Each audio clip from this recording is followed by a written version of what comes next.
The emergency klaxon echoed through the research station's corridors as Ana Martinez rushed toward the xenobiology lab. Water was already seeping under the blast doors. The storm outside had overwhelmed the facility's drainage systems faster than anyone had anticipated. "Helen!" Ana called out as she burst into the lab. The young Zephyrian researcher looked up from her workstation, her iridescent blue skin shifting to pale yellow, a clear sign of distress among her species. "Ana, the lower levels are flooding." "Rapidly," Helen said, her melodic voice tinged with worry. "The backup generators are failing and the environmental systems can't maintain our respective atmospheric needs much longer." Ana quickly assessed the situation. The research station on Nexus Prime had been humanity's first successful joint venture with the Zephyrian Collective, but nobody had planned for the planet's violent storm season to arrive 3 months early. The flooding was rising faster than the pumps could handle, and with the power failing, they had maybe 20 minutes before the lab would be completely submerged. "We need to get to the emergency pods on level 7, Ana said, grabbing essential data drives from the servers.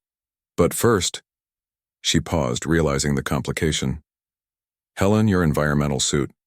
The pods are designed for emergency evacuation through water. Your suit's going to drag you down and malfunction in full submersion." Helen's skin shifted to deep purple, the Zephyrian equivalent of a grimace. Her people required a specific atmospheric mixture to survive, and the form-fitting environmental suit she wore was the only thing keeping her alive in the station's human standard atmosphere. But Ana was right. The suit's heavy life support systems would be a death trap underwater. "Your clothing as well," Helen observed practically, her scientific mind already working through the problem. "Human fabric absorbs water and creates drag. The emergency pods are 200 meters away through flooded corridors." Ana nodded grimly. In any other circumstance, the situation would have been mortifyingly awkward.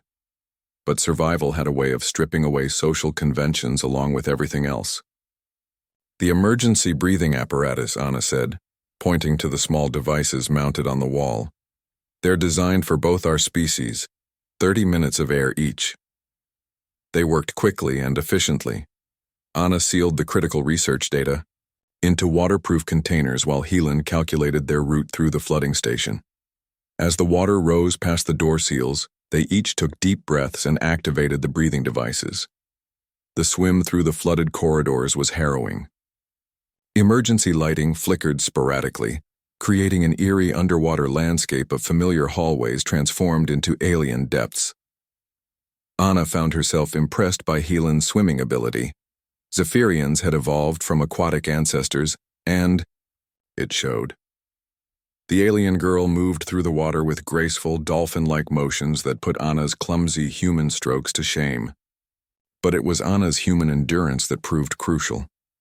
When they encountered a blocked passage, debris from a collapsed ceiling section, Ana's ability to hold her breath and work in the cramped space allowed her to clear a path while Helen guided them through the maze-like route to safety. They reached the emergency pods with their air supplies nearly exhausted. As they hauled themselves into the small escape vessel, both gasping and shivering, the true complications began. The pod's emergency systems activated, sealing them in, and beginning the automated launch sequence. But the pod's environmental controls were failing, damaged by the same power surges that had crippled the station. Ana realized with growing alarm that they had maybe an hour of mixed atmosphere before one of them would start suffering from atmospheric poisoning. "The emergency medical kit," Helen gasped, pointing to a compartment. "There should be atmospheric scrubbers." Ana opened the kit, her heart sinking. The scrubbers were there, but they were damaged, likely from the same electrical surges that had caused all their other problems. However, her human ingenuity kicked in.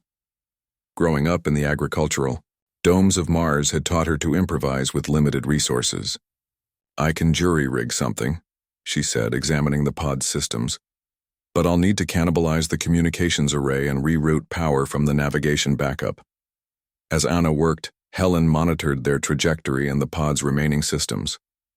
Despite their dire circumstances, they fell into an efficient partnership. Helen's superior knowledge of atmospheric chemistry helped Ana optimize her makeshift life support system.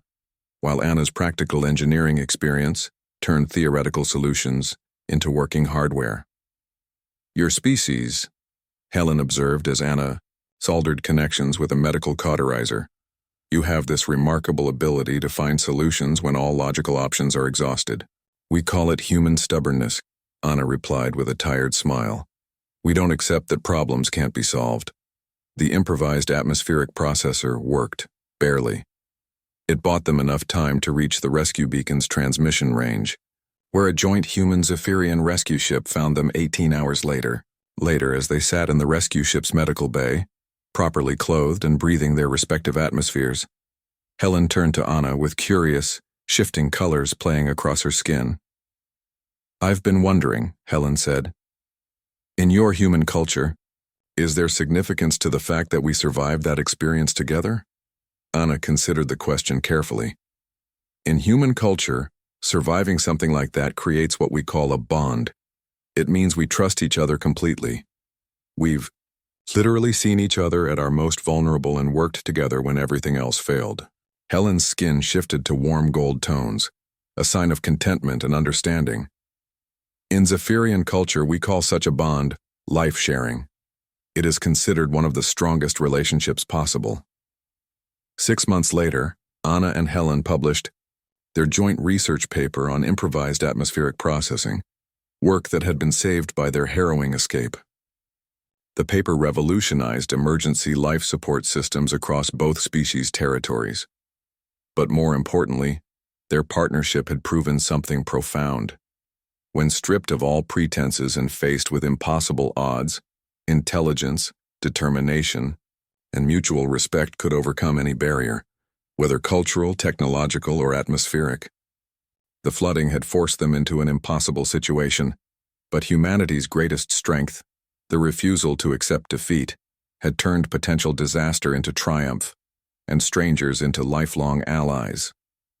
Their story became legend in both cultures, proof that the greatest complications often lead to the most extraordinary solutions.